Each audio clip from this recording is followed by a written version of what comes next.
Back here on the Hammer Down Show on 1017 The Hammer and the 1017 The Hammer app. We're over to the phone lines here. Pat Shanley, Jeff Bronchos joins me now. The Broncos getting a lot of love in 5A in the polls, but have a heck of a start to the season as they'll welcome in two very, very good teams in Chittard and Maryville in the first 2 weeks. Coach, great to have you back here. Very much looking forward to this season for the Jeff Bronchos because I think there's a lot of promise. And there's a lot of hype, a lot of buzz. First off, let's talk a little bit about your off season here and how it went.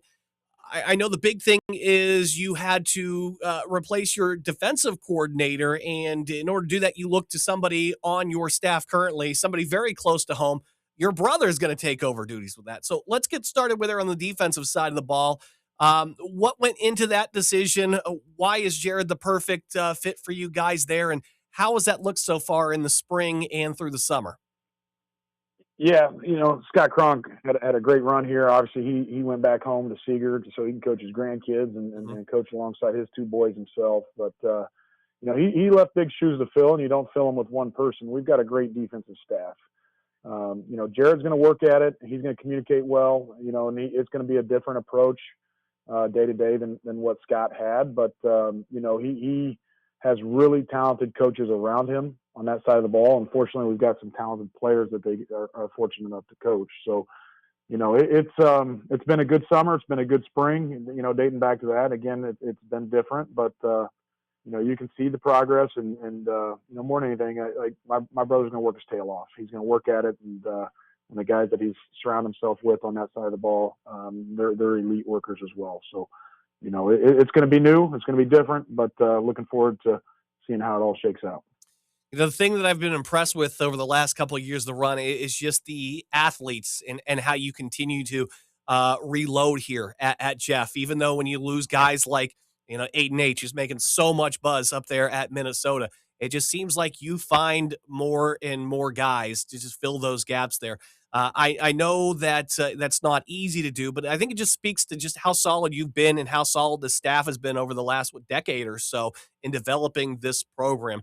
Talk to me a little bit about some of the new faces that we're going to see this year for Jeff football and who's standing out to you early on in your practices. We're going to be young, and I know that sounds crazy, but that's the reality. There's going to be some growing pains with this group because, there's several sophomores. We really like that class a lot that are going to be stepping on field on Friday night and under the lights for the first time. So, again, they're guys with extremely high ceilings that are elite workers too. And I think they're ready, with the teams that we scrimmaged over summer, I think they're ready, but, there's going to be mistakes and we're going to have to coach them through that. So, JP Phillips on defense is a Mike linebacker that's a name to know. He's a really, really good player. Our entire box on defense is going to be different and it's going to be new, outside of Chris Hardy. Who people have obviously heard of, but there's going to be some new faces. We'll have a couple offensive players playing defense, and I don't know to answer your question. Keyshawn Burns is a strong safety that played corner last year. He's going to be beside Kavion. The two of those guys are going to bring these young guys along on that side of the ball, and then make sure that we're continuing to get better day in and day out. Offensively, Durante Harris ran the fastest 40 in school history.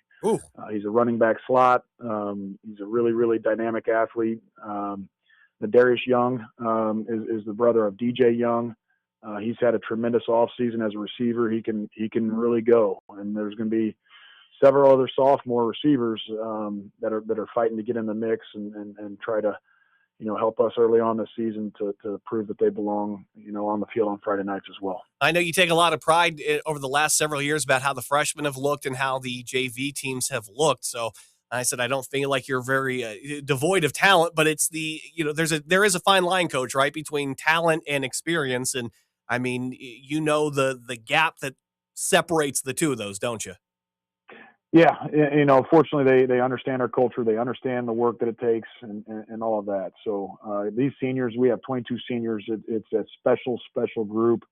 It's a very tight-knit group, and they've done a tremendous job with our young kids and helping bring them along and getting them to, to understand how we operate around here. And they've done a great job in the weight room with Greg Dunkel. You alluded to, athletes and guys being able to run. He does a great job with our skill guys in terms of getting them faster, and he does a great job with our big guys and helping them move at a like they need to move, like we ask them to move. So, we're excited. We're excited about this season. We're excited about what we've got coming up in the pipeline. Our 7th and 8th grade look really, really strong, and we really, really like the classes behind this senior class.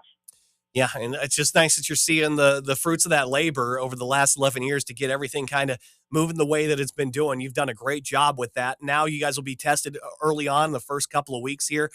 Maryville next week, but they went to a state championship game last year, but you're coming right out the chute with Chittard. You did that last year, and I mean, that's always that's a great program down there. They've historically been great. They're going to push you, and they're going to be physical as well. Talk a little bit about that matchup on Friday night that you guys will host in the shoe. They've won more state championships than anybody in our history in the state of Indiana. What an opportunity, man. They've got 8 starters back on offense. They may have the best player in the state and a running back named Danny Adams. 2 or 3 Division I offensive linemen in front of them that are, 6'5", 300 pounds. So we've got a couple of receivers that can flat out go get a ball, and a tight end that can block and make some plays in the passing game too. So they're absolutely loaded on offense, and then defensively they're incredibly, incredibly sound. They tackle really well. They fly to the ball. They've got 4 starters back there led by their Mike linebacker. He's really, really good. They graduated all their defensive linemen, but it looks like they just regurgitated the same people and put them in different numbers. It's that CYO ball, Coach. I don't know how to tell you. Yeah, goodness gracious. But it's a really, really good team. They'll be good in the kicking game too. So, for us this early to be able to play a Chittard, for us, and our primary goal is playing our best football come November. I'm confident with the kids that we've got and the schedule that we have, that we're going to be able to achieve that goal. Yeah, what's it going to take? I mean, I'm sure this is a constant topic there, but to break through, win that regional, and then get yourself a chance to go down there and play Lucas Oil Stadium for a title. Are we doing anything differently this year? Do we have a different kind of focus or anything like that? What's it going to take? What do you need to do to kind of break through what that ceiling's been, that regional level, and advance and get down to Lucas Oil on Thanksgiving weekend? Yeah, I think every good staff's going to continue to evolve and find ways to improve, right? And that's the talking point that a lot of people want to talk about. And, I believe in our process. I believe in what we do. I know we've been really close before. And I believe it's going to happen. Our leadership here at Jeff isn't changing. I don't plan on going anywhere. I think we've assembled a staff that loves Lafayette Jeff and loves this community and loves serving our kids. When that happens, God willing, sooner rather than later, it's going to happen. And it's going to happen because of our work that we're doing day to day. And that's our focus, is just making the most of today and trying to get better today. Our kids have really bought into that. We haven't spent a ton of time talking about goals. Obviously, they want to be that class. If you're a competitive person, you want to be the first to do it, right? But, what you hear our seniors talk about is being where we need to be today and doing what we need to do today. So that's our focus, Jared. We're going to try to be our best today. I love it, Coach. Pat Shanley, Jeff Bronchos. Again, they're going to be hosting Chittard on Friday night for week 1. They'll also be back at home week 2 against Maryville. Should be an amazing couple of matchups. Get out there, support those Broncos. Coach, it's always a pleasure talking high school football with you. You're one of my favorites here. I mean, I got 6 favorites, but you're one of my favorites here. Always love having you on the programs, man, and best of luck here on Friday night. And Jared, we appreciate your coverage, man. We're glad to be back, and hopefully the community gets out and supports all these local teams this year.